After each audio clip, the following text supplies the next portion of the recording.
Praise the Lord. இன்றைய தியானம் 1 தீமோத்தேயு 6:6 முதல் 12 வரை.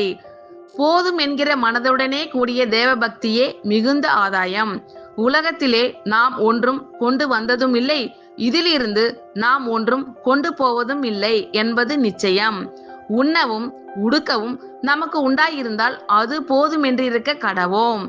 ஐசுவரியவான்களாக விரும்புகிறவர்கள் சோதனையிலும் கண்ணியிலும் மனுஷரை கேட்டிலும் அழிவிலும் அமிழ்த்துகிற மதிகேடும் சேதமும் ஆன பலவித இச்சைகளிலும் விழுகிறார்கள். பண ஆசை எல்லா தீமைக்கும் வேறாய் இருக்கிறது. சிலர் அதை இச்சித்து விசுவாசத்தை விட்டு வழிவி அநேக வேதனைகளாலே தங்களை உருவ குத்தி கொண்டிருக்கிறார்கள். நீயோ தேவனுடைய மனுஷனே, இவைகளை விட்டோடி நீதியையும் தேவ பக்தியையும் விசுவாசத்தையும் அன்பையும் பொறுமையையும் சாந்த குணத்தையும் அடையும்படி நாடு. விசுவாசத்தின் நல்ல போராட்டத்தை போராடு. நித்திய ஜீவனை பற்றிக்கொள், அதற்காகவே நீ அழைக்கப்பட்டாய்.